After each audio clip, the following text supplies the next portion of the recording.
او د خپل تخلیق یو زنده مثال دنیا ته پیش کړي چې دا زما تخلیق دی. که تاسو د نر زامنې راشي دغسې تخلیق جوړ کړي، دغسې انسان جوړ کړي، یا داسې ځناور جوړ کړي، یا داسې کائنات جوړ کړي. تاسو په دې کائنات کې دا څونه څیزونه دي، که تاسو دونه نران یې دا جوړ کړئ که نه.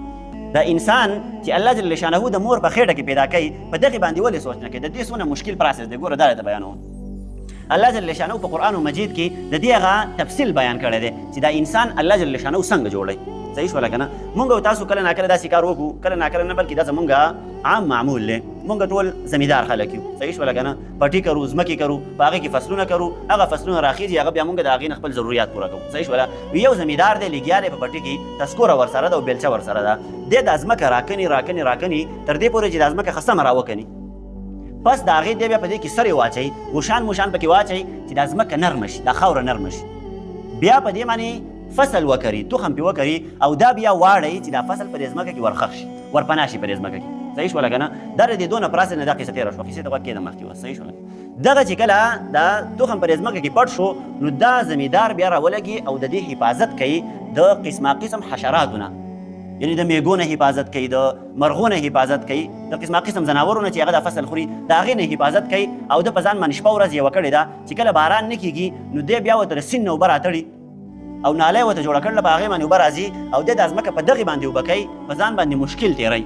صحیح شوله که نه؟ دا هر څه روان دي، دا قصه روانه ده. دغه فصل د ځمکې نه لږ راوټوکېدو، نو د دې هغه کم طریقې کار چې هغه بدل شو. اوس په دې کې ګیاګانې کېږي او دی به د دې نه دا ګیاګانې وباسي، دا پالتو چې کوم بوټي په دې کې راخېږي دا به ترې وباسي او دا به لږ رنګي کوي، لکه دا جوار اوس تاسو رنګي کړي دي ځای په ځای باندې. نو د دغې حفاظت به کوي د هر قسمه نقصاني څیز نه چې چېرته دې فصل ته نقصان ونه رسېږي. صحیح شوله که نه؟ دغه مرحله روانه وه، دا فصل راوچتېدو او په دې کې بیا میوه وشوله، غنم پکې وشو، یا پکې جوار وشو، یا پکې وریجې وشوې، یا پکې دالونه وشو، لوبیا پکې څه شی پکې وشو. صحیح شوله که نه؟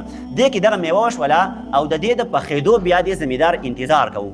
صحیح شوله که نه؟ چې کله دغه میوه پخه شوله، نو زمیندار دغه فصل کټ کو، دغه یې راغونډ کو، د دغې نه هغه میوه وویستله. د دغې ځان له مشکله طریقه ده چې ترېشله یې ورته لګولې او د هغې په ذریعه باندې ده له دې نه دا میوه وویستله، دا فصل د خوراک یې وویستلو او دا یې بیا جرندې ته ویوړو، یا یې ماشین له ویوړو، دا یې وړه کو او یا یې دا ځان له وخوړو او یا یې مارکېټ ته ویستو او خرڅ یې کو. په مارکیټ کې خرڅ کو، نو دا بیا د قسم ملکونو نه تېرېدو. مثال کے طور پر په پنجاب کې خلک غنم وکړي، دا قصه پکې وشي، مارکیټ ته راوباسي، هلته خرڅ کړي، نو بیا د پنجاب نه یو ځای ته او بل ځای ته، یو ځای ته او بل ځای ته په ملکونو باندې دا غنم او دغه خورېږي که نه خورېږي، دا وریجې رواني، دا قسم فصلونه چې دا خورېږي د پنجاب نه را روان دي. کله یو ګاډي ته خېږي او کله بل ګاډي ته خېږي، کله یو ګاډي ته خېږي او کله بل ګاډي ته خېږي، یو ځای ته کوزېږي او بل ځای ته کوزېږي. دا راورسېدل زما اوس دا د دیر بازار ته، او په دیر بازار کې ما ورته لاړو او په کور کې وړه ختم شوي وو. اول ته م دوکاندار ته وویل چې هلکه وړه راله راکړه، او وړه م راوړه او په کور کې م ښځې ته وویل چې دا وړه پاسته ووسئ هغې او پخوه چې خورو. صحیح شوله که نه؟ نو ښځې هغه وړه پاسته کړل، هغې بیا وایغېږل، د هغې نه بیا پیړې وکړې، هغې بیا تنور باندې ور ولګولې، هغې نه ډوډۍ پخه شوه. پس د هغې دا ډوډۍ ما ورته وخوړه، چې کله ډوډۍ وخوړه معدې ته لاړه.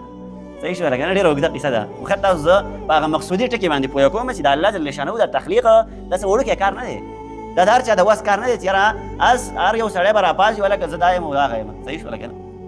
دغه ډوډۍ چې کله موږ تاسو وخوړه، نو دا زموږ معدې ته لاړه او معدې په دې باندې رګړایي شروع کړه، رګړایي پې شروع کړه او د هغه د قسم مرحلو نه ووتله او د هغې نه غذا راووتله، وینه ترې راووتله، هغه پاس شوه زړه ته، بیا دغه ته پاس شوه، د پړپوس ته هغې صفا کړه او زړه ته پاس شوه، د زړه نه بیا د وجود د نورو اندامونو ته ووتله. دغه وینه لاړه زما ستا د املا ته، چې کله د املا ته لاړه، نو په دې کې الله جل شانه یو خاصیت ایښودلی دی، په دغه املا کې د دې وینې نه یو څیز جوړېږي، چې هغې ته مني ویلی کېږي، مني په عربۍ کې ورته مني ویلی کېږي. صحیح شوله که نه؟ نطفه ورته ویلی کېږي. ٹھیک شوله؟ دغه نطفه جوړه شوه او دا بیا په یو مخصوصه طریقه باندې د سړي د دې وجود نه ووتله او د ښځې وجود ته لاړه. چې کله دا د ښځې وجود ته لاړه، په هغې کې بیا الله جل شانه یو مخصوص ځای پیدا کړی دی، هغې ته وردن نوته چې په هغې کې هېڅ قسمه لار نشته دی، خو بس الله جل شانه وردن نه کړه. په هغې کې یوه لار ده او هغه هم په یو مخصوص وخت کې کولاویږي. دغې ته هم د الله جل شانه حکم وشي نو کولا وشي. دغه مني لاړه او هلته وردن نه شوه، په هغه ځای کې دا بیا 9 میاشتې پرته وه او دا د مختلف مرحلو نه تېرېدله.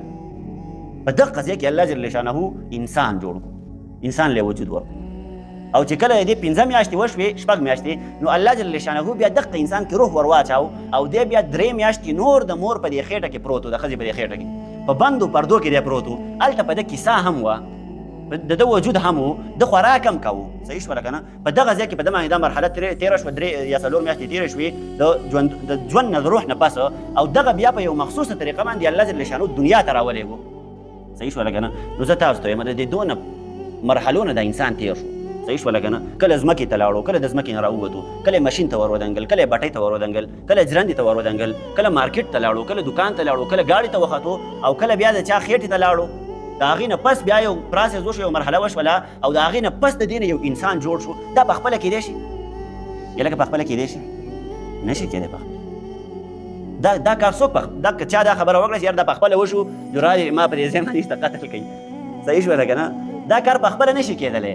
د دې په شا باندې یو طاقت موجود دی، هغه دا کار وکړو. دا دونه اوږده قصه چې روانه وه، او الله جل شانه انسان له وجود ورکوو، نو دا دونه قصه چې روانه وه، دا د دې دپاره روانه وه چې یو مقصد و چې الله جل شانه انسان له وجود ورکړي او د خپل تخلیق یو زنده مثال دنیا ته پیش کړي چې دا زما تخلیق دی. که تاسو د نر زامنۍ راشي دغسې تخلیق جوړ کړئ، دغسې انسان جوړ کړئ، یا داسې ځناور جوړ کړئ، یا داسې کائنات جوړ کړئ. تاسو په دې کائنات کې دا څونه څیزونه دي، که تاسو دونه نران یې دا جوړ کړئ که نه.